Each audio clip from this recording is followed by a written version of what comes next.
Dokter menyelipkan sebuah catatan rahasia padaku yang bertuliskan, "Jangan pulang, lari." Malam itu, aku mendapati keluargaku sendiri berencana memasukkanku ke panti jompo untuk mencuri semua hartaku. Namun, yang tidak mereka ketahui adalah, aku punya rahasia yang akan mengubah hidup mereka selamanya. Namaku Martha Caldwell, dan usiaku tuh 70 tahun.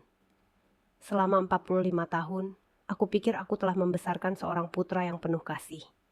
Benjamin hadir dalam hidupku ketika ia baru berusia 2 tahun, seorang anak laki-laki terlantar yang aku dan suamiku adopsi. Dengan segala cinta di dunia, aku memberinya segalanya. Pendidikan, kasih sayang, dan pengorbanan selama bertahun-tahun. Ketika suamiku meninggal 10 tahun yang lalu, Benjamin menjadi satu-satunya keluargaku, bersama istrinya, Eleanor, dan cucu perempuanku, Olivia. Namun, Selasa itu, saat seharusnya aku menjalani pemeriksaan rutin ke dokter, duniaku hancur berantakan. Dr. Elliot Sterling, dokter kepercayaanku selama bertahun-tahun, memeriksaku seperti biasa, tetapi ada sesuatu yang tampak aneh dalam perilakunya. Tangannya sedikit gemetar saat memeriksa tekanan darahku, dan ia menghindari kontak mata langsung. "Semuanya tampak baik-baik saja, Bu Caldwell," katanya. Suaranya tegang. "Hasil lab Anda sempurna. Jantung Anda kuat. Anda masih punya banyak tahun-tahun indah di depan." Saat aku hendak beranjak pergi, aku merasakannya mendekat dari belakang. Tiba-tiba, saat aku sedang mengambil tasku, Dr. Sterling diam-diam menyelipkan selembar kertas terlipat ke dasar tas. Ia melakukannya begitu cepat, hingga aku hampir tak menyadarinya. "Jaga diri Anda baik-baik, Nyonya Caldwell," katanya sambil tersenyum paksa. "Dan ingat, keluarga tidak selalu seperti yang terlihat." Kata-katanya membuatku merinding. Apa maksudnya? Kenapa dia memberiku surat itu diam-diam? Aku meninggalkan kantor dengan jantung berdebar kencang, tetapi aku memutuskan untuk tidak membaca surat itu sampai aku tiba di rumah. Selama perjalanan naik taksi, 1000 pikiran terlintas di benakku. Dr. Sterling tidak pernah bertingkah seaneh ini. Beliau pria yang serius dan profesional, yang telah mengenal keluargaku sejak Benjamin remaja. Mengapa beliau harus memberiku pesan rahasia sekarang? Ketika aku tiba di rumah, Benjamin sedang berada di ruang tamu bersama Eleanor dan Olivia. Mereka bertiga berbicara dengan suara pelan, tetapi tiba-tiba terdiam ketika melihatku. Eleanor sedang memegang beberapa kertas yang segera ia sembunyikan di belakang punggungnya. "Bagaimana dengan doktermu, Bu?" tanya Benjamin, senyumnya tak sampai ke matanya. "Semuanya baik-baik saja, Nak," kata dokter. "Aku sehat walafiat," jawabku, berusaha terdengar normal. Eleanor bertukar pandang dengan Benjamin yang tidak luput dari perhatianku.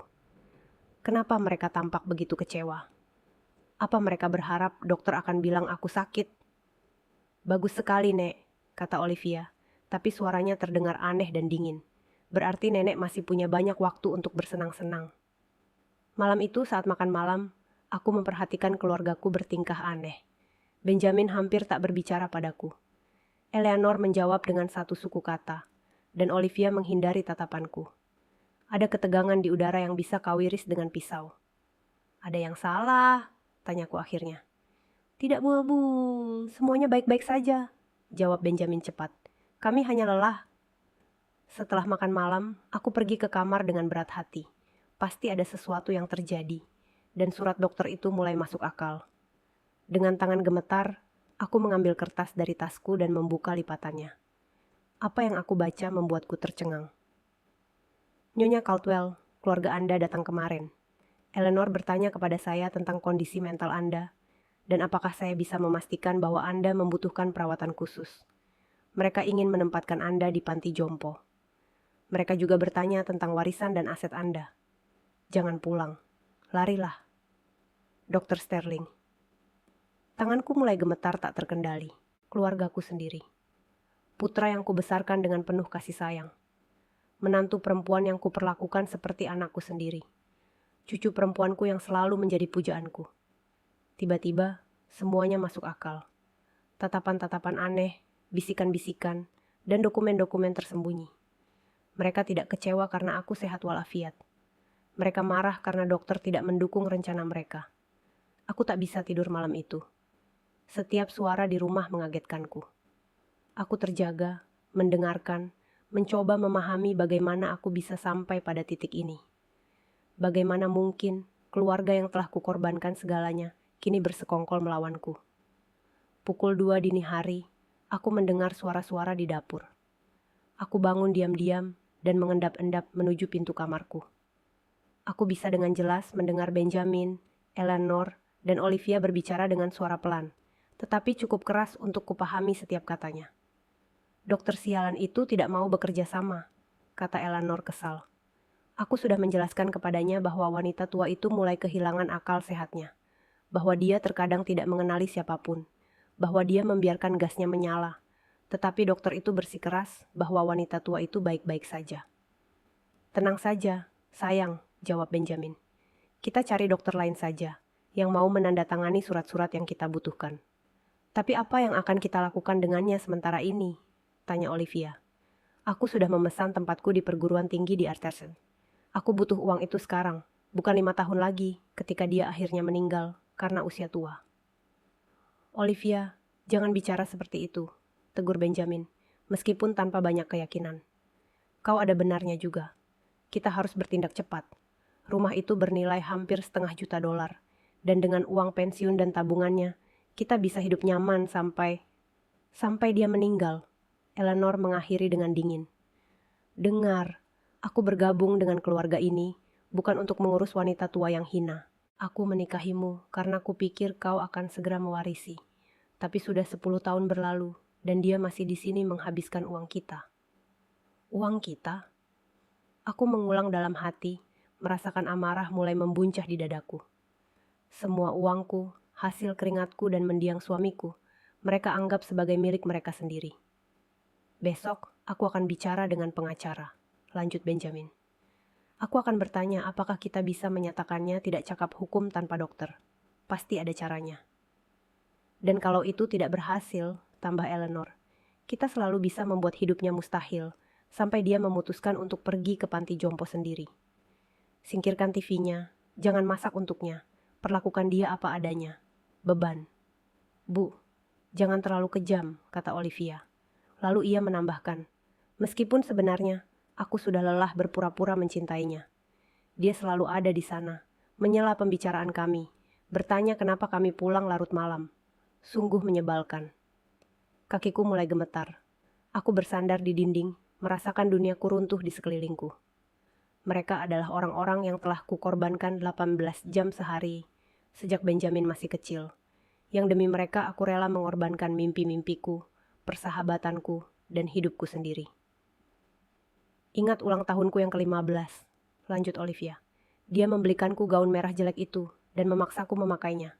Semua temanku menertawakanku. Sejak saat itu, aku bersumpah akan membalasnya suatu hari nanti.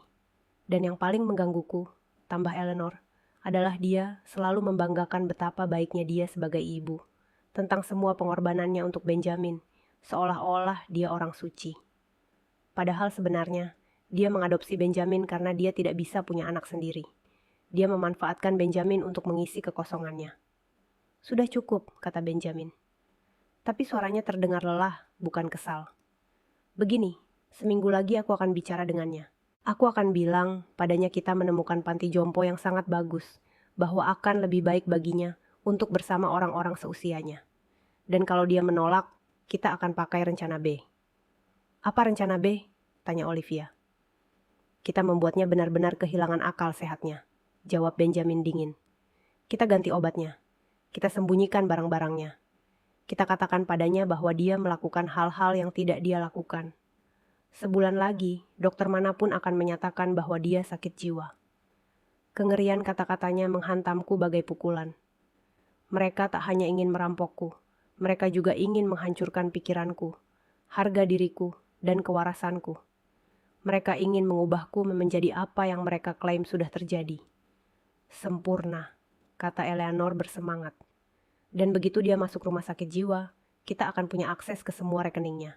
Kita bisa menjual rumah, mengambil uang pensiunnya, dan mengelola semuanya tanpa ada yang mengganggu kita.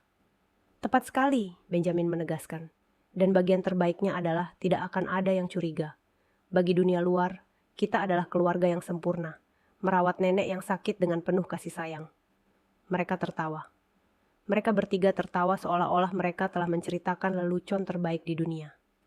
Mereka menertawakanku, menertawakan kenaifanku, menertawakan cintaku yang tak bersyarat kepada mereka. Saat itu, ada sesuatu dalam diriku yang hancur. Bukan hatiku, yang sudah hancur sejak aku membaca surat dokter itu. Yang hancur adalah keyakinan butaku pada kebaikan, keyakinanku bahwa cinta selalu berbalas, keyakinanku bahwa keluarga itu sakral. Besok pagi-pagi sekali, aku akan membuat salinan semua kartunya, bisik Eleanor. Dengan begitu, kita bisa menghabiskan sedikit demi sedikit tanpa sepengetahuannya. Bagus, kata Benjamin setuju. Dan aku akan memeriksa semua surat-suratnya. Pasti ada surat wasiat di suatu tempat yang bisa kita modifikasi. Modifikasinya gimana? Tanya Olivia. Biar saja nenek, dalam kebingungan mentalnya, memutuskan untuk menyerahkan semuanya kepada kami. Karena kamilah satu-satunya yang peduli padanya. Jelas Benjamin sambil tersenyum. Ayah memang jenius, kata Olivia kagum. Tapi kita harus hati-hati. Bagaimana kalau ada yang curiga? Tidak akan ada yang curiga, Eleanor meyakinkannya. Dia tidak punya teman, tidak punya keluarga selain kita. Dia wanita tua yang kesepian dan sepenuhnya bergantung pada kita. Siapa yang akan membelanya? Mereka benar. Aku tidak punya teman dekat. Aku kehilangan kontak dengan sebagian besar dari mereka ketika aku mendedikasikan diriku sepenuhnya untuk merawat Benjamin. Aku tidak punya saudara kandung. Orang tuaku sudah meninggal bertahun-tahun yang lalu. Aku benar-benar rapuh. Namun, yang tidak mereka ketahui, yang tak pernah mereka cari tahu, adalah bahwa aku punya rahasia. Rahasia yang akan sepenuhnya mengubah keseimbangan kekuatan dalam situasi ini. Ketika suamiku meninggal, ia meninggalkanku lebih dari sekadar cinta dan kenangan. Ia meninggalkan warisan yang selama ini kusembunyikan. 2 juta di rekening bank luar negeri, yang hanya aku yang tahu, di samping 3 properti di luar negeri yang ia beli sebagai investasi. Aku tidak pernah memberitahu Benjamin tentang hal itu, karena aku ingin memastikan ia mencintaiku apa adanya, bukan apa yang kumiliki. Aku ingin dia membangun hidupnya sendiri, untuk mandiri. Tapi sekarang aku sadar aku bodoh. Dia tak pernah mencintaiku. Dia hanya menunggu dengan sabar kematianku, agar dia bisa mewarisi sedikit harta yang dia pikir kumiliki. Baiklah, kata Benjamin akhirnya. Kurasa kita semua sudah sepakat. Besok kita jalankan rencananya. Dan ingat, di hadapannya, kita harus tetap menjadi keluarga yang penuh kasih seperti sebelumnya. Tentu saja, jawab Eleanor. Aku aktris yang hebat. Aku bisa berpura-pura mencintainya sedikit lebih lama. Kudengar langkah kaki mereka menjauh menuju kamar masing-masing. Aku tetap di sana, membeku, dengan surat dokter tergenggam erat di tanganku. Iya benar, aku harus lari. Tapi aku tak akan lari seperti korban yang ketakutan. Aku akan lari seperti perempuan yang baru terbangun dari mimpi 45 tahun. Aku akan berlari untuk merencanakan balas dendam paling sempurna yang dapat mereka bayangkan. Aku menghabiskan sisa malam itu dengan merencanakan. Aku tidak tidur semenit pun, tetapi untuk pertama kalinya setelah berbulan-bulan, aku merasa benar-benar terjaga. Aku tahu aku harus bertindak cepat dan cerdas. Mereka telah meremehkan wanita tua yang cengeng itu, tetapi mereka akan segera menyadari bahwa mereka telah membangunkan wanita yang salah. Pukul 5 pagi, ketika aku yakin semua orang sudah tidur, aku diam-diam mengeluarkan koper terkecilku dan mengemas hanya barang-barang penting. Dokumen pribadi, beberapa potong pakaian ganti, obat-obatanku, dan yang paling penting, buku catatan kecil tempat aku menuliskan semua detail akun rahasiaku. Sebelum pergi, aku memutuskan untuk melakukan sesuatu yang akan menguntungkanku di masa depan. Aku mengeluarkan ponselku dan mengaktifkan perekam suara. Lalu aku berpura-pura lupa sesuatu dan berjalan kembali ke dalam rumah, memastikan untuk melewati dekat kamar Benjamin dan Eleanor. Seperti dugaanku, mereka sudah bangun, berbisik-bisik tentang rencana mereka hari ini. Eleanor sedang membicarakan tentang membuat salinan kartu-kartuku, sementara Benjamin menyebutkan janjinya dengan pengacara untuk menanyakan tentang pernyataan ketidakcakapan hukum, pengampuan. Apakah menurutmu dia curiga? Tanya Eleanor dengan khawatir. Mustahil, jawab Benjamin. Dia terlalu tua dan mudah percaya. Lagi pula, apa yang bisa dia lakukan? Dia tidak punya tempat tujuan. Dia tidak punya uang sendiri. Dia tidak punya teman. Hanya kita yang dia punya. Menyedihkan, tambah Eleanor dengan nada menghina. Seorang wanita berusia 70 tahun yang sepenuhnya bergantung pada kita. Terkadang aku merasa kasihan padanya. Tetapi kemudian aku ingat dia memilih kehidupan ini. Dia bisa saja menikah lagi setelah suaminya meninggal, tetapi dia memilih untuk tinggal di sini sebagai nenek yang sempurna. Dan sekarang dia akan menanggung akibatnya. Benjamin menyimpulkan dengan dingin. Sempurna. Aku sudah merekam cukup materi untuk menenggelamkan mereka. Setelah itu, aku menyimpan ponselku dan bersiap-siap untuk pergi. Aku meninggalkan catatan di meja dapur yang isinya, pergi untuk mengurus beberapa tugas. Aku akan kembali lagi nanti. Martha. Aku tahu mereka takkan curiga. Lagi pula, seorang perempuan tua yang cengeng melakukan pelarian strategis bukanlah kemungkinan yang mereka pertimbangkan. Aku naik taksi ke bank terdekat. Hari Rabu pagi, dan aku tahu aku punya beberapa jam sebelum keluargaku menyadari ada yang tidak beres. Di bank, aku menarik sejumlah besar uang tunai dan memastikan rekening rahasiaku masih utuh. Teller, seorang wanita muda bernama Patricia, menatapku dengan rasa ingin tahu ketika aku meminta untuk menarik uang tunai sebesar 5 kursi ribu dolar. Anda yakin, Bu? Jumlahnya lumayan banyak untuk dibawa-bawa, katanya dengan nada khawatir. Tentu saja, jawabku tegas. Aku punya beberapa urusan pribadi yang harus diurus. Setelah dari bank, aku naik taksi lagi ke hotel paling elegan di kota. Aku tahu aku butuh tempat yang aman saat merencanakan langkah selanjutnya. Grand Imperial Hotel sempurna. Tersembunyi, nyaman, dan dengan layanan yang memungkinkanku menjaga privasi. Berapa lama Anda akan tinggal bersama kami? Tanya resepsionis, seorang wanita anggun berusia 40-an. Aku tidak yakin, jawabku. Bisa seminggu, bisa beberapa bulan. Tergantung bagaimana perkembangan masalah keluarga tertentu. Dia mengangguk dengan pengertian profesional dan menugaskanku sebuah suite di lantai 10. Saat aku naik lift, aku merasakan campuran antara ketakutan dan kegembiraan. Untuk pertama kalinya dalam beberapa dekade, aku membuat keputusan hanya untuk diri sendiri. Suite-nya indah, luas, dengan pemandangan kota, didekorasi dengan elegan, dan dilengkapi dengan semua yang kubutuhkan. Aku duduk di sofa ruang tamu dan, untuk pertama kalinya sejak malam sebelumnya, membiarkan emosiku meluap. Aku menangis. Aku menangis mengenang 45 tahun yang telah kubaktikan untuk membesarkan seorang putra yang menganggapku sebagai penghalang. Aku menangisi penghinaan yang telah kutanggung tanpa kusadari. Aku menangisi sosok perempuan yang dulu kukenal sebelum aku menjadi nenek sempurna yang mereka benci. Namun setelah menangis, aku menghapus air mata dan mulai merencanakan. Aku mengeluarkan buku catatan dan mulai membuat daftar semua yang perlu kulakukan. Pertama, menghubungi penasihat keuanganku di luar negeri untuk mengaktifkan akunku.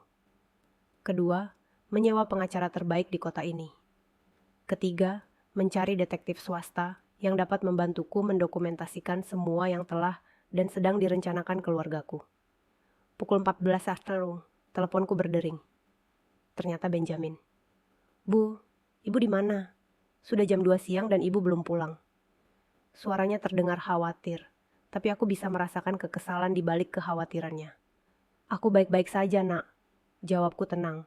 Aku memutuskan untuk meluangkan waktu sehari untuk diriku sendiri. Sudah lama sejak aku melakukannya. Sehari untuk dirimu sendiri? Apa maksudnya?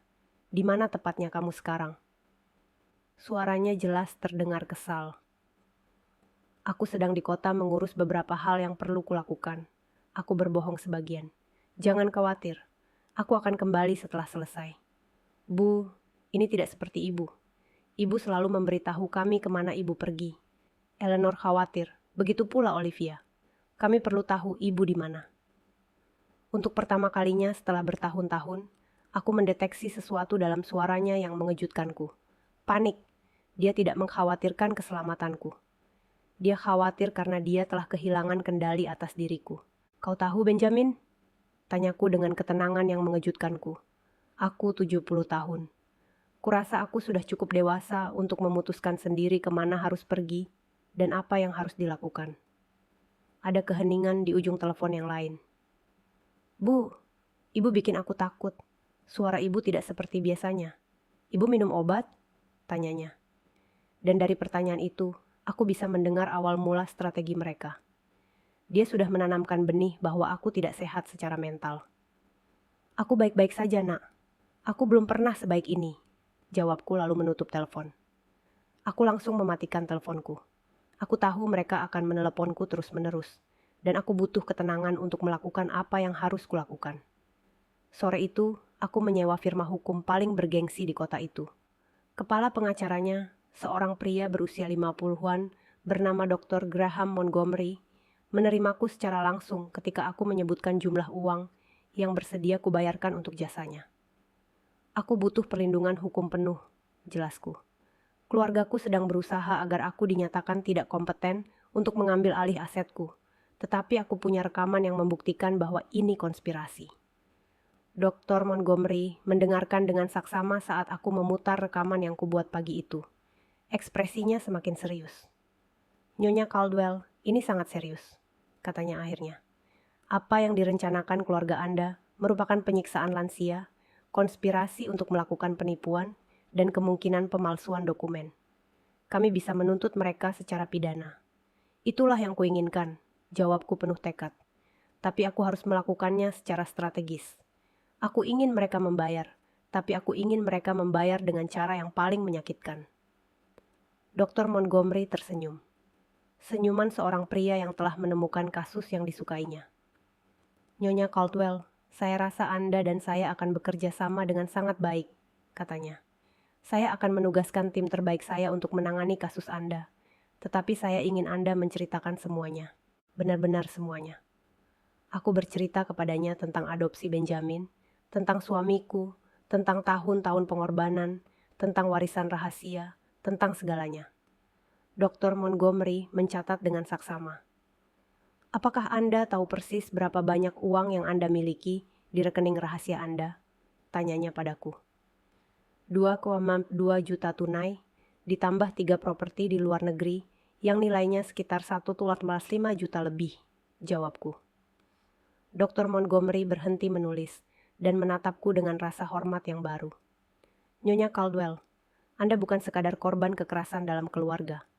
Anda adalah perempuan yang sangat kuat yang telah diremehkan oleh keluarganya. Kita akan menggunakan kekuatan itu untuk memberi mereka pelajaran berharga dalam hidup mereka. Untuk pertama kalinya, setelah berhari-hari, aku tersenyum tulus. Perang telah dimulai, tetapi kini aku punya senjata yang tepat.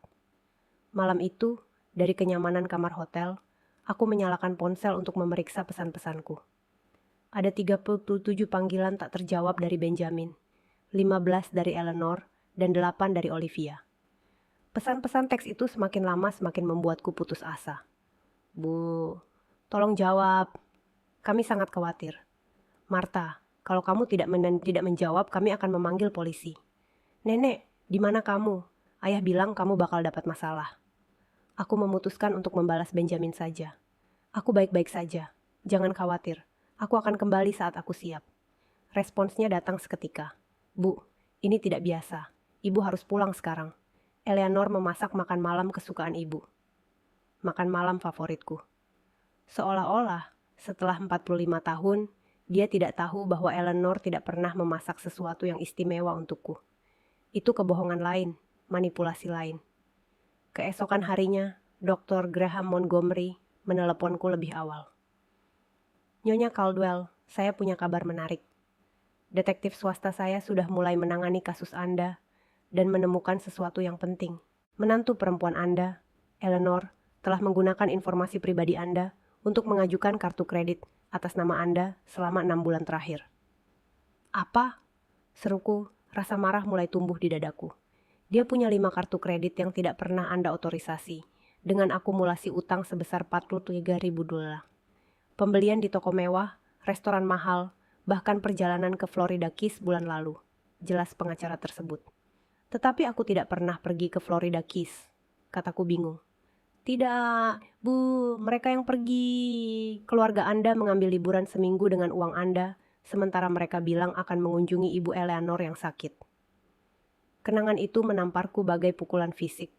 Aku ingat betul minggu itu. Eleanor menangis, mengatakan ibunya sakit parah dan mereka harus segera pergi merawatnya.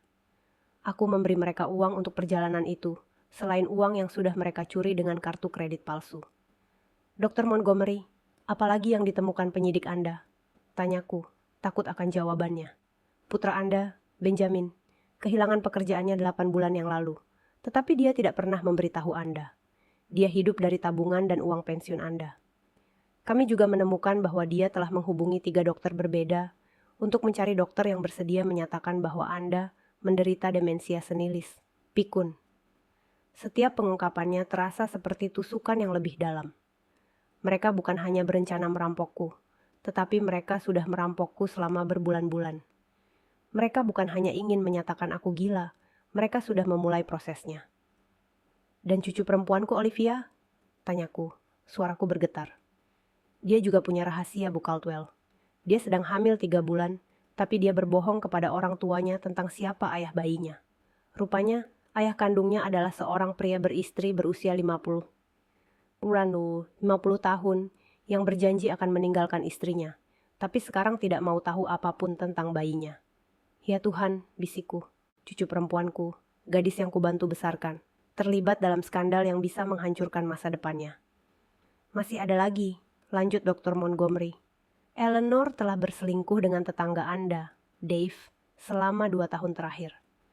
Penyidik saya punya foto dan video yang membuktikannya. Dave, suami Carol? Tanyaku, teringat wanita manis yang tinggal di sebelah rumah. Benar. Rupanya, Eleanor dan Dave bertemu di sebuah motel pada Selasa dan Kamis sore, sementara Benjamin yakin dia sedang mengikuti kelas yoga. Ironinya sungguh brutal. Ketika mereka berencana menghancurkan hidupku dengan menuduhku gila, masing-masing dari mereka justru hidup dalam kebohongan yang membuat mereka jauh lebih buruk daripada yang pernah kubayangkan. Dr. Montgomery, aku ingin Anda mendokumentasikan semua ini, kataku dengan tekad baru. Setiap kebohongan, setiap pencurian, setiap pengkhianatan. Aku ingin ketika saatnya tiba untuk menghadapi mereka, kita memiliki bukti untuk semuanya. Tentu saja, Bu Caldwell. Tapi saya punya saran. Daripada langsung menghadapi mereka, bagaimana kalau membiarkan mereka menggali kubur mereka sendiri lebih dalam? Sore itu, aku memutuskan untuk melakukan sesuatu yang sudah lama tidak kulakukan. Membeli baju baru. Aku pergi ke toko-toko paling elegan di kota dan membeli 3 gaun cantik. 1 hitam elegan, 1 merah cerah, dan 1 hijau zamrud yang membuatku merasa berwibawa. Aku juga membeli sepatu baru, tas tangan kulit asli, dan bahkan menata rambut di salon paling eksklusif di kota itu. Penata rambut, seorang wanita muda bernama Sofia, menangani rambutku selama 3 jam. Nyonya, rambut Anda indah sekali, katanya sambil merapikan rambutku. Kenapa Anda begitu sering mengabaikannya? Karena selama ini aku pikir mengurus diriku sendiri itu tidak ada gunanya, jawabku jujur. Kupikir satu-satunya fungsiku adalah menjadi nenek tak kasat mata yang mengurus semua orang. Ya, masa-masa itu sudah berakhir, tegas Sofia. Setelah aku selesai denganmu, kau akan terlihat seperti ratu seperti biasanya. Dan dia benar. Saat aku bercermin, aku tak mengenali wanita yang sedang menatapku. Rambutku dipotong modern dan elegan dengan highlight yang membuat wajahku lebih cerah.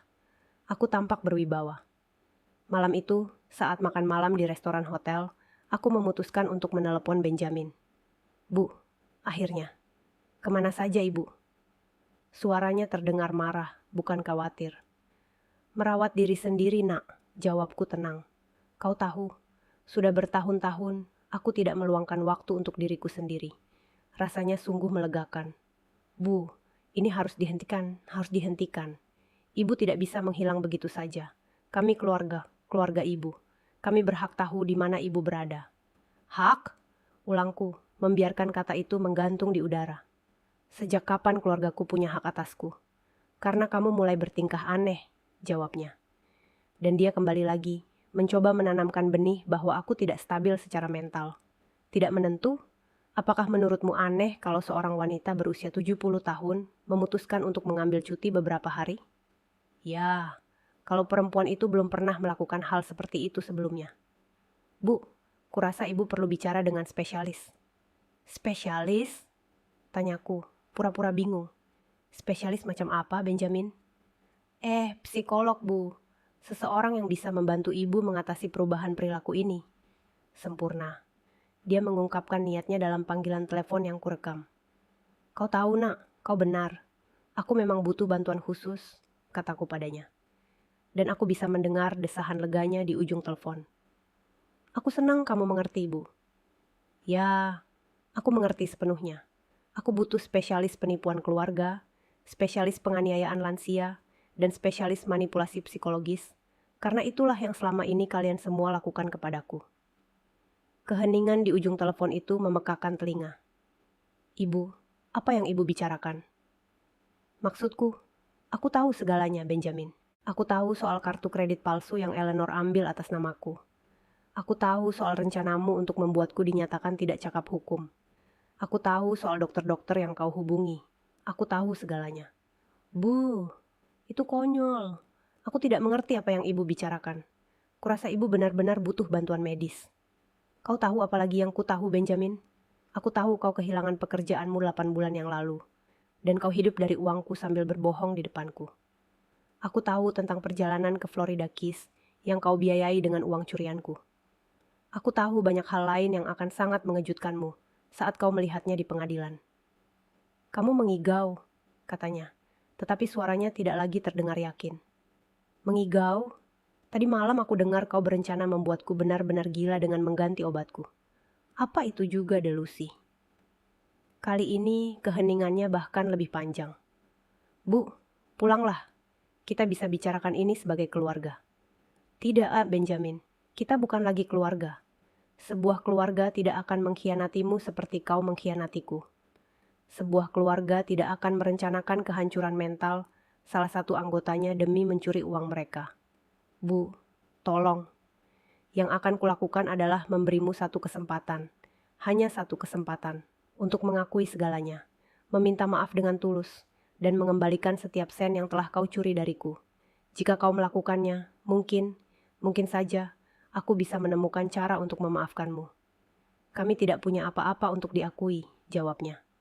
Namun suaranya bergetar. Kalau begitu, sampai jumpa di pengadilan, nak. Selamat malam. Aku menutup telepon, dan untuk pertama kalinya setelah berhari-hari, aku merasa benar-benar damai. Perang telah resmi dideklarasikan, dan aku memiliki semua senjata. Hari-hari berikutnya bagaikan roller coaster emosional. Ponselku tak henti-hentinya berdering menerima panggilan-panggilan putus asa dari keluargaku.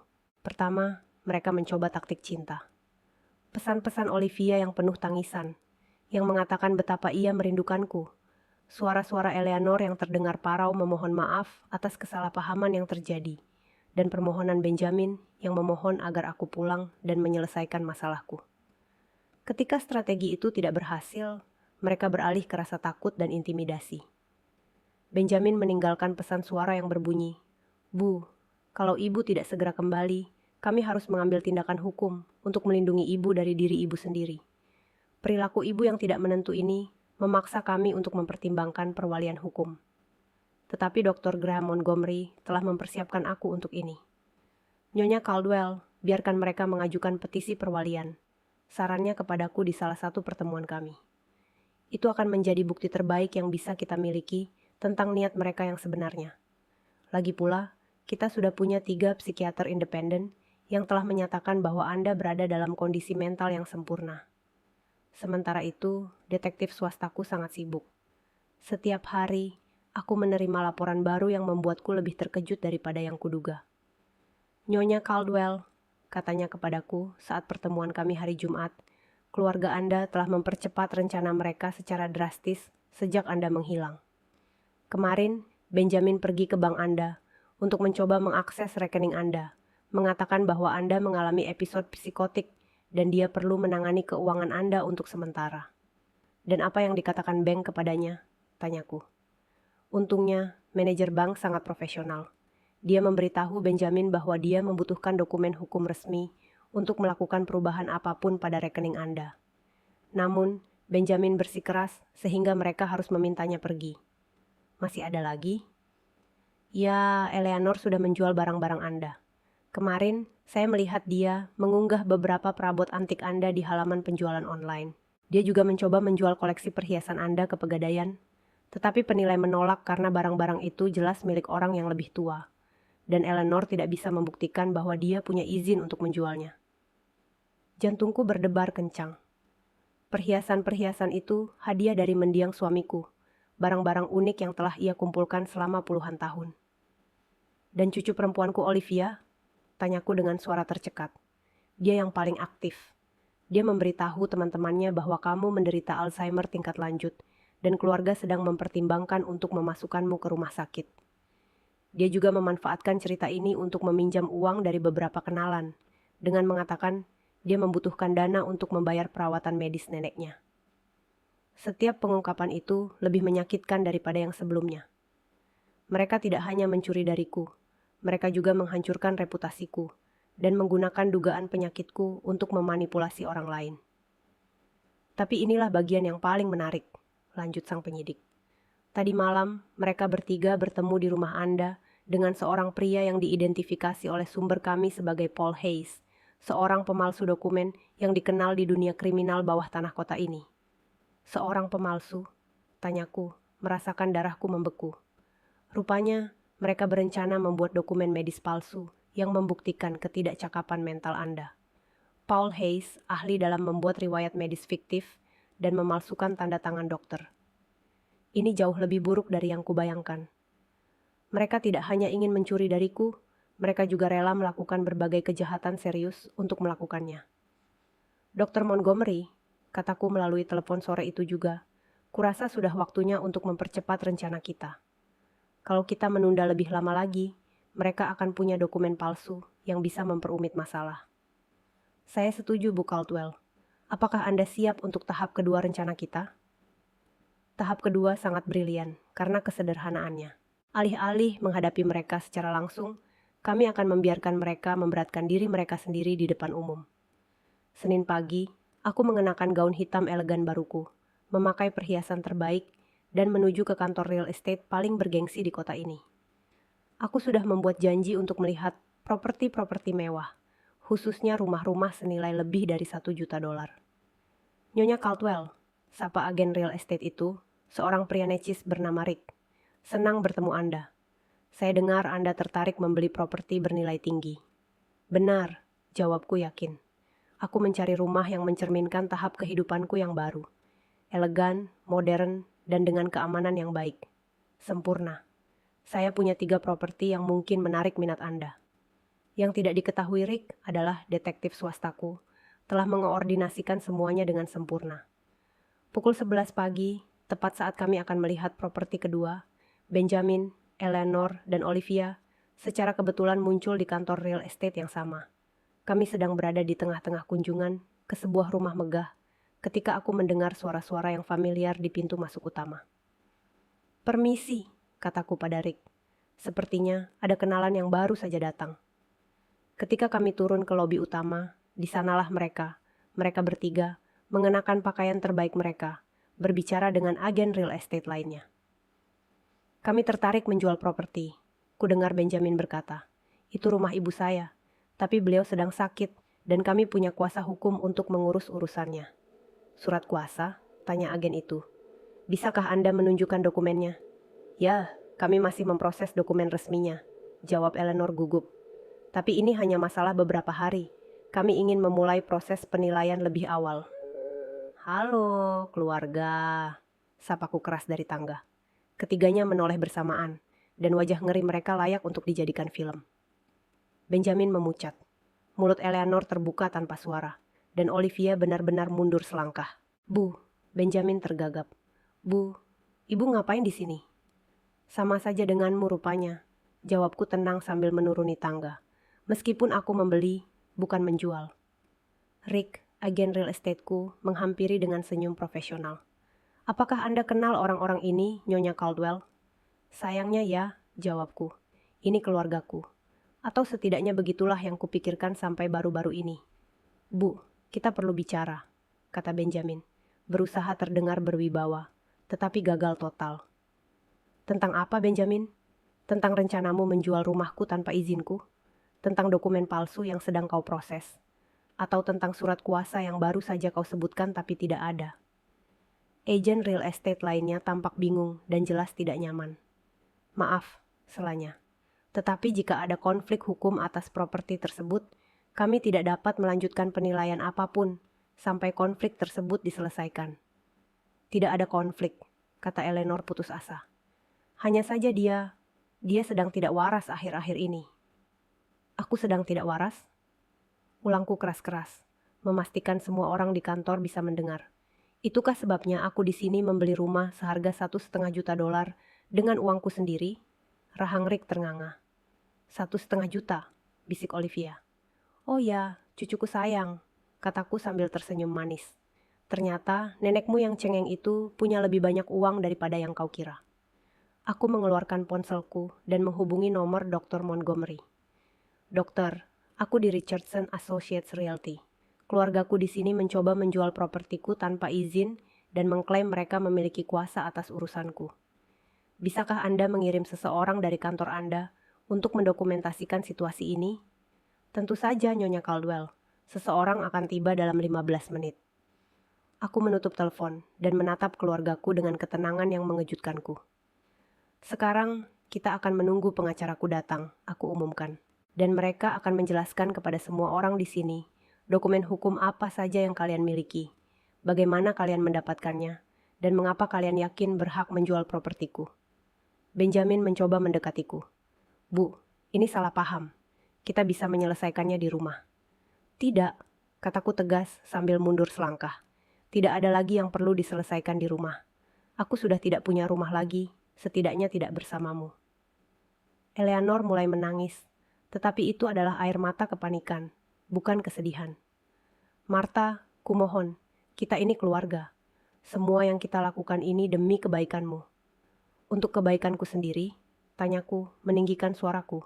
Mencuri uangku dengan kartu kredit palsu untuk kebaikanku sendiri. Berencana memalsukan dokumen medis untuk kebaikanku sendiri. Menyewa penjahat untuk memalsukan riwayat kesehatanku untuk kebaikanku sendiri. Setiap tuduhan terasa seperti bom di lobi kantor real estate. Klien dan karyawan lain berhenti untuk mendengarkan, dan aku bisa melihat ekspresi ngeri dan jijik di wajah mereka. Kami tidak tahu apa yang kamu bicarakan, Olivia berbohong dengan putus asa. Tidak mau?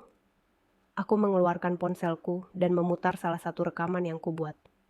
Suara Benjamin memenuhi ruangan. Kami akan membuatnya benar-benar kehilangan akal sehatnya. Kami ganti obatnya. Kami sembunyikan barang-barangnya. Kami katakan padanya bahwa dia melakukan hal-hal yang tidak dia lakukan. Dalam sebulan, dokter manapun akan menyatakan bahwa dia sakit jiwa. Keheningan di kantor real estate itu memekakan telinga.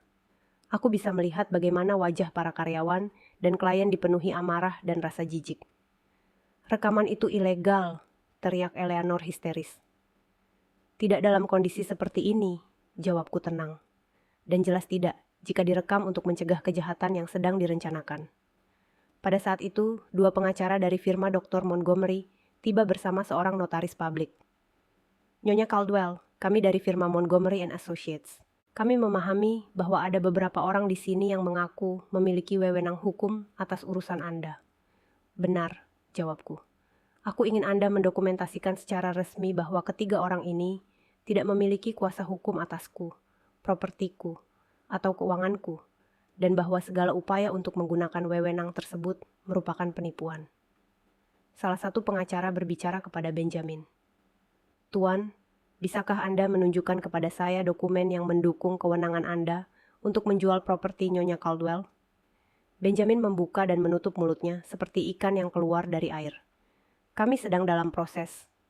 Dengan kata lain, mereka tidak punya dokumentasi apapun, kataku, karena mereka tidak punya wewenang. Yang mereka punya adalah rencana kriminal untuk mencuri semua milikku. Penghinaan publik di kantor real estate baru permulaan. Ketika kami meninggalkan gedung, keluargaku mengikutiku ke jalan, bergantian berteriak dan memohon. Bu, tunggu, teriak Benjamin. Tidak bisakah kita perbaiki ini? Ini semua hanya kesalahpahaman yang mengerikan. Nenekku mohon, seru Olivia. Aku sayang nenek. Nenek tidak bisa melakukan ini pada kami. Eleanor, di sisi lain, telah mengubah strateginya sepenuhnya. Ia tidak lagi berpura-pura mencintai atau peduli. Kau wanita tua yang pemarah, teriaknya saat aku masuk ke taksi. Kau sudah memanfaatkan kami selama bertahun-tahun, Benjamin memberimu tahun-tahun terbaik dalam hidupnya, dan beginilah caramu membalasnya. Tahun-tahun terbaik dalam hidupnya. Aku menoleh ke arahnya dari jendela taksi. Maksudmu tahun-tahun ketika aku bekerja 18 jam sehari untuk menghidupinya. Tahun-tahun ketika aku mengorbankan karier, teman-teman, dan kehidupan sosialku demi membesarkannya. Tahun-tahun itu kau memilih untuk mengadopsinya, jawab Eleanor dengan nada getir. Tidak ada yang memaksamu, dan sekarang kau berpura-pura kami berutang budi padamu selamanya. Aku tidak berpura-pura kau berutang budi padaku, jawabku dengan tenang. Aku hanya berpura-pura kau tidak mencuri dariku. Kau tidak mengkhianatiku, dan kau tidak berencana membuatku gila demi mendapatkan uangku. Rupanya, itu terlalu berlebihan. Aku menyuruh sopir taksi menyalakan mobil, meninggalkan keluargaku berteriak-teriak di pinggir jalan. Sore itu, Dr. Montgomery memanggilku ke kantornya untuk rapat mendesak. Nyonya Caldwell, saya punya kabar luar biasa, katanya dengan senyum yang belum pernah saya lihat sebelumnya. Keluarga Anda membuat kesalahan fatal setelah insiden di kantor real estate. Kesalahan apa? Dalam keputusasaannya, Benjamin langsung menemui pemalsu dokumen, Paul Hayes, dan membayarnya 50 lebih dulu di muka untuk mempercepat pembuatan dokumen medis palsu tersebut. 50 lebih dulu. Dari mana mereka mendapatkan uang sebanyak itu? Dari kartu kredit yang mereka ambil atas nama Anda. Dan rupanya Eleanor menjual mobilnya. Tapi inilah bagian terbaiknya. Paul Hayes adalah informan FBI. Dia telah bekerja sama dengan pihak berwenang selama 6 bulan terakhir untuk membongkar jaringan penipuan dokumen. Aku terdiam sesaat. Maksudmu itu? Bahwa keluarga Anda tidak hanya sedang diselidiki atas penipuan keluarga, tetapi mereka sekarang sedang diselidiki federal atas konspirasi untuk melakukan penipuan dokumen medis. FBI memiliki rekaman audio dan video dari seluruh transaksi tersebut. Malam itu, dari suite hotelku, aku memutuskan untuk melakukan sesuatu yang selama ini kutunda. Menghadapi setiap anggota keluargaku secara pribadi, tetapi tidak bertatap muka. Aku punya sesuatu yang jauh lebih dahsyat dalam pikiran. Aku membuka laptop dan membuat akun di platform streaming langsung terpopuler di negara ini. Judulnya sederhana namun efektif. Seorang nenek menceritakan kebenaran tentang keluarganya. Pukul 8 malam, aku memulai siaran langsung pertamaku. Awalnya hanya ada 3 penonton, tetapi yang mengejutkanku, jumlahnya mulai bertambah dengan cepat. Selamat malam, aku memulai, menatap langsung ke kamera. Nama saya Martha Caldwell. Saya berusia 70 tahun, dan malam ini saya akan menceritakan sebuah kisah yang akan mengubah cara pandang Anda terhadap keluarga ideal. Dalam 20 menit, aku mendapatkan lebih dari 500 penonton.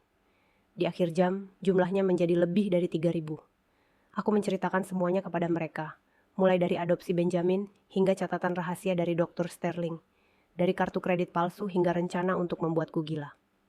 Aku memutar rekamannya, menunjukkan dokumen-dokumen yang telah kukumpulkan, dan menjelaskan setiap pengkhianatan secara detail. Komentar langsungnya sangat mendukung. Keluarga yang mengerikan. Nyonya Caldwell, Anda seorang pejuang. Tuntut mereka, buat mereka membayar semuanya. Nenek saya juga mengalami hal serupa. Terima kasih atas keberaniannya. Tapi yang benar-benar mengubah segalanya adalah ketika, di tengah-tengah siaran langsung, aku menerima panggilan langsung. Ternyata Olivia. Nenek, tolong matikan siaran itu, pintanya. Nenek merusak hidup kami. Aku menghancurkan hidup kalian? Ulangku agar semua penonton bisa mendengar.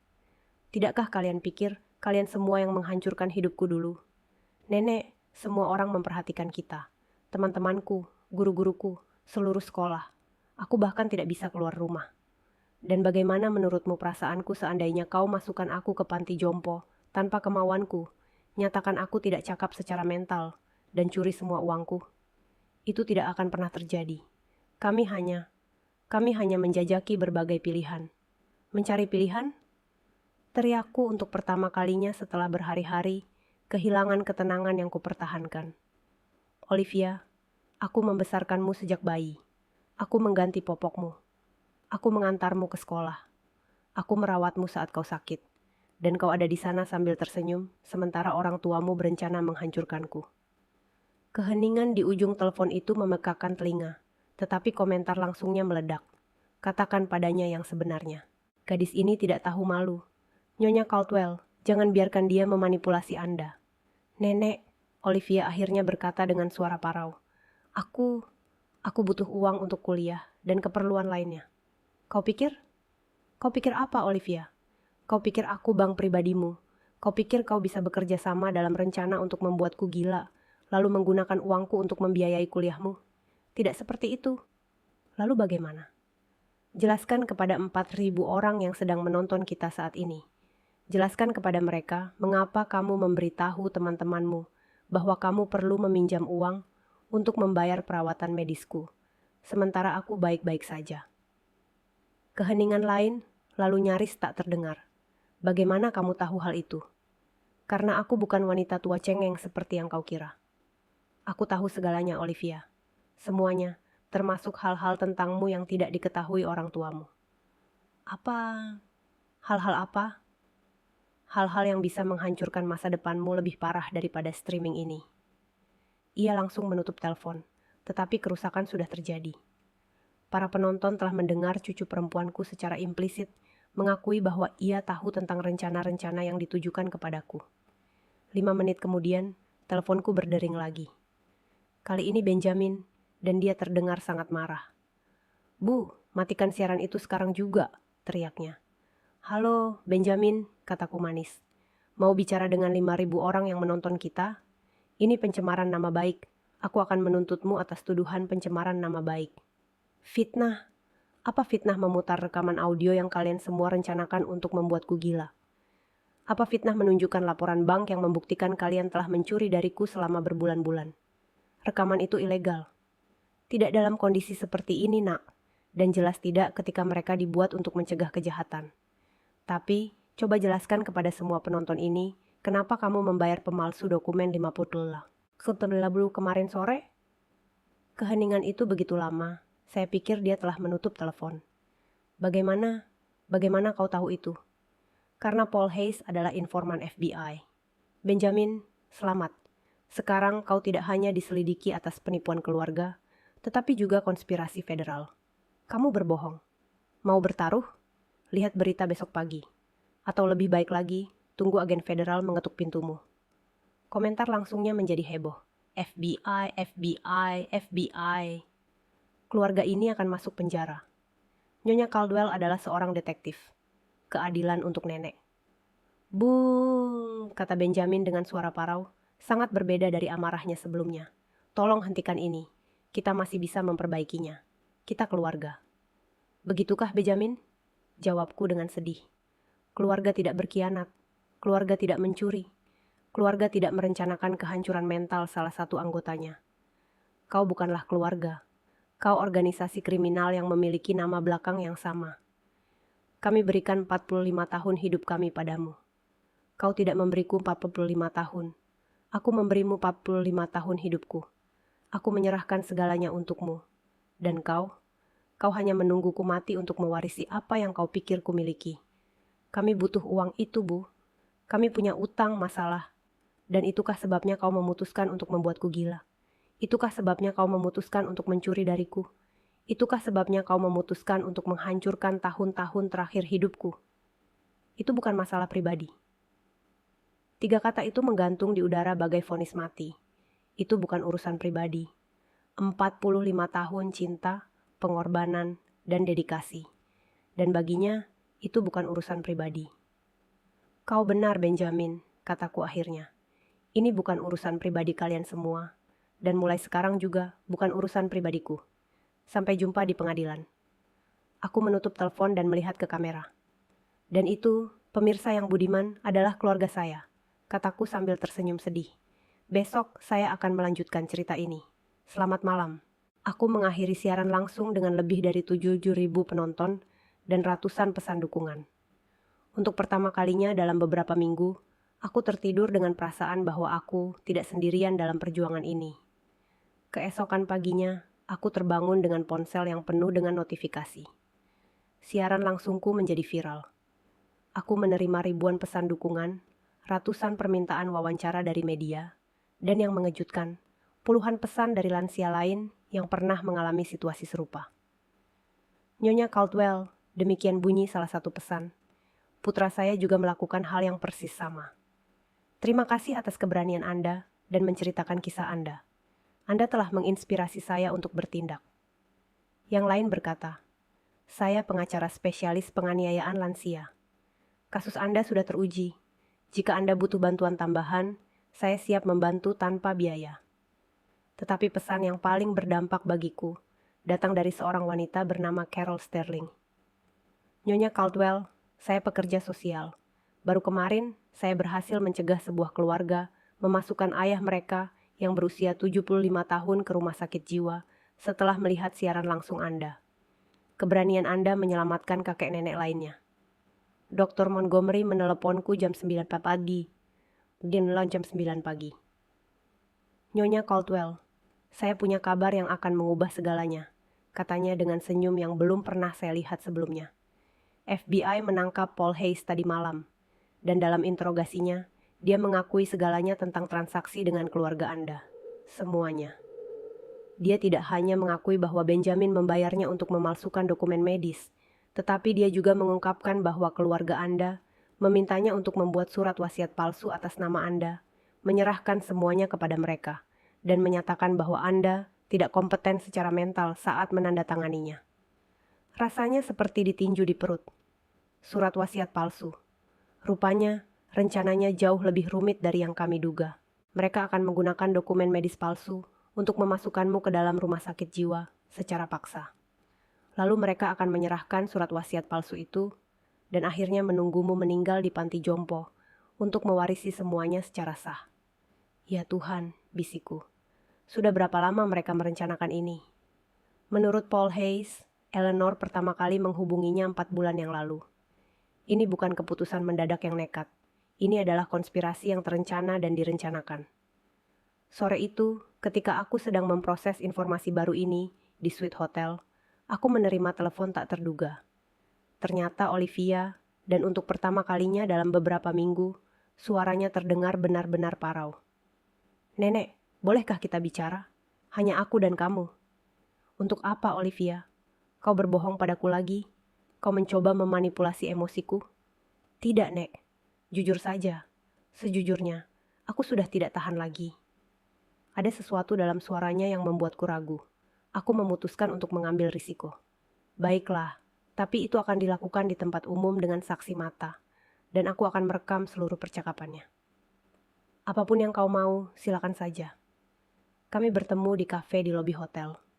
Olivia datang dengan mata sembab karena menangis, berpakaian asal-asalan, sangat berbeda dari gadis sombong yang kukenal. Nenek, dia memulai sebelum aku bisa mengatakan apapun. Nenek harus tahu bahwa aku tidak pernah ingin hal-hal menjadi sejauh ini. Seberapa jauh, Olivia? Menurutmu seberapa jauh itu bisa diterima? Awalnya, ibu dan ayah hanya bicara tentang bagaimana meyakinkanmu untuk pindah ke panti jompo mewah. Kata mereka, akan lebih baik kalau kamu bisa ditemani orang-orang seusiamu. Dan apa pendapatmu? Kupikir mungkin mereka benar. Rumah ini terlalu besar untukmu sendiri, dan terkadang kau tampak kesepian. Dia berhenti dan menatap mataku. Tapi itu sebelum aku tahu tentang uang itu. Uang apa? Mereka tidak tahu tentang rekening rahasiaku. Tidak, tapi mereka tahu tentang uang pensiunmu, tentang tabunganmu di bank lokal, tentang nilai rumahmu. Ibu sudah menyelidiki selama berbulan-bulan, memeriksa dokumen-dokumenmu saat kamu tidak di rumah. Dia akan menelepon bankmu berpura-pura menjadi dirimu. Dia bahkan pergi menemui mantan bosmu untuk menanyakan tentang uang pensiunmu. Setiap pengungkapan merupakan tikaman yang lebih dalam. Dan ketika mereka memutuskan bahwa meyakinkanku saja tidak cukup, Olivia mulai menangis. Ketika ibu tahu kamu bisa hidup 20 tahun lagi, dia bilang dia tidak bisa menunggu selama itu, dan dia butuh uang sekarang. Untuk apa dia begitu mendesak membutuhkan uang itu? Untuk membayar utang ayah. Dia kehilangan banyak uang karena taruhan olahraga selama 2 tahun terakhir. Dia berutang lebih dari 110.000 kepada beberapa orang yang sangat berbahaya. Pengungkapan mengejutkan lainnya. Benjamin tidak hanya kehilangan pekerjaannya, ia juga seorang penjudi kompulsif dengan utang yang sangat besar. Dan apa peranmu dalam semua ini? Aku butuh uang untuk kuliah dan keperluan lainnya. Tanpa sadar ia menyentuh perutnya. Hal-hal lain seperti apa, Olivia? Aku hamil, Nek. Akhirnya ia mengaku. Ayahnya, dia sudah menikah dan tidak ingin tahu apapun tentang bayinya. Aku butuh uang untuk memutuskan apa yang harus kulakukan. Hatiku hancur memikirkan cucu perempuanku. Tetapi aku juga merasakan kemarahan yang amat dalam. Dan itulah mengapa kau memutuskan untuk berpartisipasi dalam rencana untuk membuatku gila. Aku nggak tahu mereka mau bikin kamu gila, teriaknya, mengundang tatapan pengunjung kafe lainnya. Aku cuma mikir, mereka mau minta dokter bilang kamu butuh perawatan khusus. Apa bedanya, Olivia? Aku tidak tahu. Kurasa tidak ada bedanya. Dia menangis dalam diam selama beberapa menit. Nenek, waktu nenek pergi dari rumah, semuanya berantakan. Ayah dan ibu cuma bisa ribut.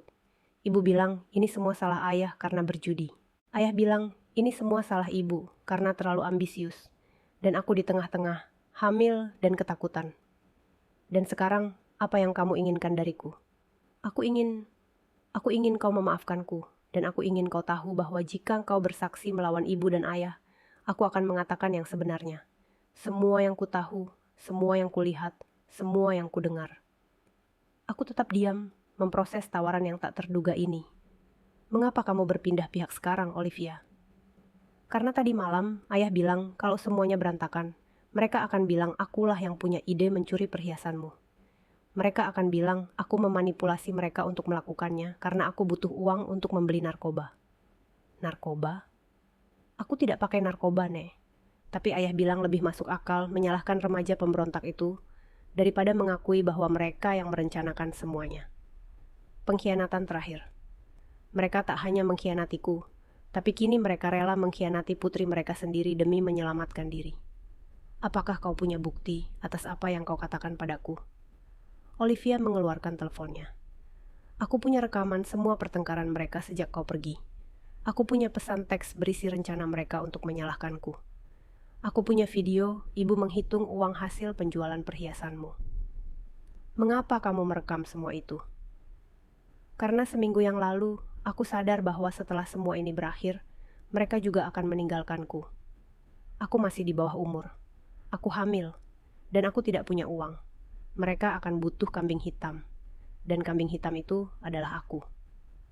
Aku menatapnya dengan saksama, mencoba untuk memastikan apakah ini manipulasi lain, atau apakah aku akhirnya mendengar kebenaran.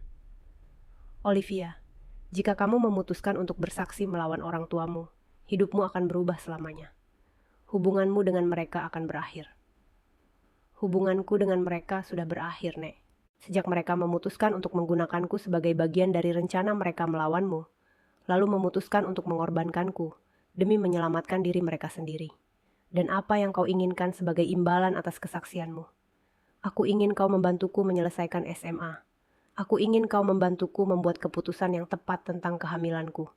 Dan aku ingin kau mengajariku bagaimana menjadi wanita kuat sepertimu. Untuk pertama kalinya dalam beberapa minggu, aku merasakan percikan hubungan lama yang kumiliki dengan cucu perempuanku. Olivia, kalau kamu melakukan ini, kalau kamu membantuku mendapatkan keadilan, aku tidak hanya akan membantumu di SMA dan dengan situasimu. Aku akan mengajarimu sesuatu yang jauh lebih berharga. Apa? Aku akan mengajarimu bahwa keluarga sejati tidak ditentukan oleh darah, melainkan oleh kesetiaan, rasa hormat, dan cinta sejati. Dan terkadang melindungi diri sendiri berarti menjauhi orang-orang beracun, meskipun nama belakangnya sama. Olivia mengulurkan tangannya melintasi meja. Setuju, Nek. Aku menjabat tangannya, mengetahui bahwa momen ini akan menandai awal dari akhir bagi Benjamin dan Eleanor. Setuju, gadisku. Tapi sekarang kau sekutuku, dan sekutu saling melindungi. Apa kau siap untuk tanggung jawab itu? Lebih siap daripada sebelumnya, untuk hal apapun dalam hidupku. Hari persidangan tiba lebih cepat dari yang kuperkirakan. Dalam 3 minggu, Dr. Montgomery telah membangun kasus yang begitu kokoh, sehingga bahkan pengacara keluargaku yang mahal pun menyarankan agar mereka mengaku bersalah demi menegosiasikan hukuman yang lebih ringan. Namun Benjamin dan Eleanor menolak. Mereka ingin membawa kasus ini ke pengadilan, yakin mereka dapat memanipulasi juri dengan citra keluarga yang penuh kasih sayang merawat nenek yang kebingungan. Hari persidangan dimulai, Aku tiba di gedung pengadilan mengenakan setelan hitam paling elegan, ditemani Olivia, yang telah memutuskan untuk tinggal bersamaku di hotel selama proses hukum berlangsung. "Apakah kamu gugup, Nek?" tanyanya saat kami menaiki tangga gedung pengadilan. "Tidak, Nak," jawabku tenang. Aku merasa damai. Kebenaran selalu menemukan jalan keluarnya. Ruang sidang penuh sesak. Kisahku menjadi berita nasional setelah beberapa media meliput siaran langsungku. Ada jurnalis, kamera, dan puluhan orang tua yang datang untuk menunjukkan dukungan mereka. Ketika aku melihat Benjamin dan Eleanor di meja pembela, aku hampir tidak mengenali mereka. Berat badan Benjamin turun drastis dan lingkaran hitam di bawah matanya semakin dalam. Eleanor tampak kurus dan gugup. Tekanan karena tahu mereka akan menghadapi hukuman penjara bertahun-tahun telah menguras tenaga. Jaksa menyajikan kasusnya dengan sangat apik. Ia menunjukkan rekaman audio yang mereka rencanakan untuk membuatku gila. Ia menunjukkan bukti penipuan kartu kredit. Ia menjelaskan konspirasi dengan pemalsu dokumen dan akhirnya menunjukkan bukti hipotek palsu atas rumahku. Namun momen yang paling mengejutkan terjadi saat Olivia naik ke podium sebagai saksi dari pihak jaksa penuntut. "Nona Caldwell," tanya jaksa kepadanya, "dapatkah Anda memberitahu kami apa yang Anda dengar ketika orang tua Anda mendiskusikan rencana mereka untuk nenek Anda?" Dengan suara tegas dan jelas, Olivia menceritakan setiap percakapan, setiap rencana, setiap pengkhianatan. Ia menjelaskan bagaimana mereka berencana mengganti obat-obatanku, bagaimana mereka menghitung berapa banyak uang yang akan mereka dapatkan dari kematianku, dan bagaimana mereka memutuskan untuk menyalahkan Olivia jika semuanya berjalan salah. Setelah ia selesai bersaksi, keheningan di ruang sidang terasa memekakan telinga. Aku melihat beberapa anggota juri menyeka air mata mereka. Pengacara pembela mencoba mendiskreditkan Olivia dengan mengatakan dia berbohong untuk mendapatkan uang dariku. "Nona, bukankah benar Anda sedang hamil dan butuh uang?" tanyanya agresif. "Ya, aku hamil," jawab Olivia dengan bermartabat. "Dan ya, aku butuh bantuan, tapi aku tidak berbohong untuk mendapatkannya. Aku mengatakan yang sebenarnya karena itu hal yang benar untuk dilakukan. Dan bukankah sangat nyaman bahwa nenekmu berjanji untuk membantumu secara finansial sebagai imbalan atas kesaksianmu?" "Nenek saya tidak menjanjikan uang sebagai imbalan atas kesaksian saya," jawab Olivia tegas. "Dia menjanjikan dukungan karena saya akhirnya punya keberanian untuk melakukan hal yang benar. Ada bedanya." Ketika tiba giliranku untuk bersaksi, aku naik ke mimbar, merasakan beban semua mata di ruang sidang tertuju padaku. "Nyonya Caldwell," tanya jaksa penuntut kepadaku, "bisakah Anda menceritakan bagaimana perasaan Anda saat mengetahui rencana keluarga Anda?" "Rasanya seperti aku telah hidup dalam kebohongan selama 45 tahun, jawabku. "Mereka tidak hanya mengkhianatiku, mereka membuatku mempertanyakan setiap momen kasih sayang yang kukira telah kubagi dengan mereka. Mereka membuatku bertanya-tanya, apakah aku pernah lebih dari sekadar penghalang antara mereka dan uangku? Dan bagaimana perasaanmu sekarang?" "Sekarang aku merasa bebas," kataku, menatap Benjamin langsung. "Bebas dari kebohongan, bebas dari manipulasi, dan bebas dari kewajiban mencintai orang-orang yang tak pernah benar-benar mencintaiku." Pengacara pembela mencoba membuatku terlihat seperti wanita kaya raya yang ingin membalas dendam dan membesar-besarkan situasi. "Nyonya Caldwell, bukankah benar Anda memiliki jutaan dolar yang tidak pernah Anda sebutkan kepada keluarga Anda?" "Memang benar aku punya sumber daya yang tidak mereka ketahui," aku mengakui. "Tapi sumber daya itu tidak membenarkan konspirasi untuk membuatku gila, mencuri identitasku, atau memalsukan dokumen hukum. Tidakkah menurutmu keluargamu pantas tahu tentang uang itu?" "Pantas? Kenapa? Karena merencanakan pengurungan paksaku? Karena mencuri dariku selama berbulan-bulan? Karena mengkhianatiku dengan cara yang paling kejam?" Sidang berlangsung selama 5 hari. Akhirnya, juri hanya berunding selama 2 jam sebelum akhirnya memutuskan dengan suara bulat, bersalah atas semua dakwaan. Benjamin dijatuhi hukuman 12 tahun penjara atas tuduhan konspirasi, penipuan, pemalsuan dokumen, dan penganiayaan terhadap lansia. Eleanor menerima hukuman 10 tahun penjara untuk tuduhan yang sama, ditambah tuduhan tambahan atas penipuan hipotek. Saat hakim membacakan putusan, Eleanor tak kuasa menahan tangis. Benjamin hanya menatap kosong ke depan. Setelah persidangan, saat kami meninggalkan gedung pengadilan, seorang reporter bertanya kepadaku, "Nyonya Caldwell, apakah Anda merasa keadilan telah ditegakkan?" "Aku merasa keadilan hukum telah ditegakkan," jawabku.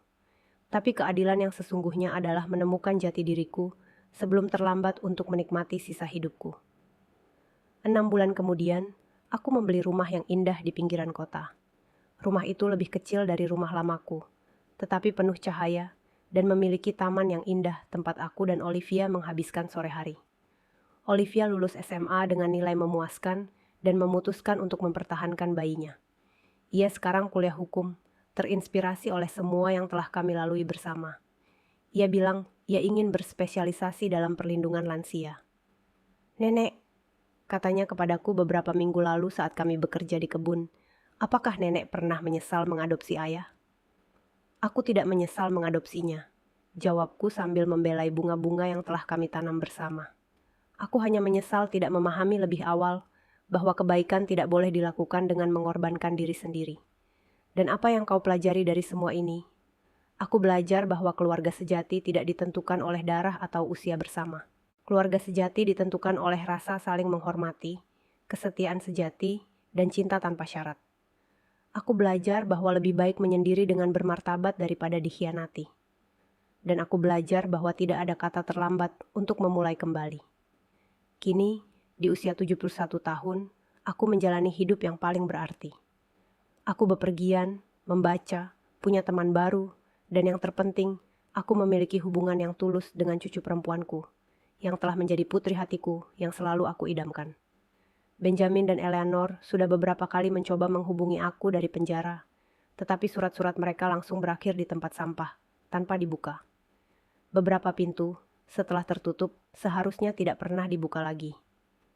Setiap malam sebelum tidur, aku bersyukur atas 3 hal. Untuk Dr. Sterling, yang memiliki keberanian untuk memperingatkanku, untuk kekuatanku sendiri yang tidak kuketahui, dan untuk menemukan bahwa akhir juga bisa menjadi awal jika Anda memiliki keberanian untuk menulis cerita Anda sendiri.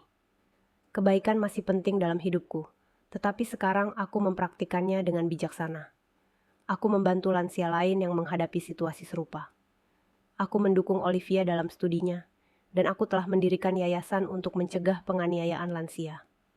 Namun, yang lebih penting dari semua itu, aku akhirnya belajar untuk mencintai diri sendiri, seperti aku mencintai orang lain sepanjang hidupku. Dan itu, teman-teman, adalah pelajaran paling berharga dari semuanya.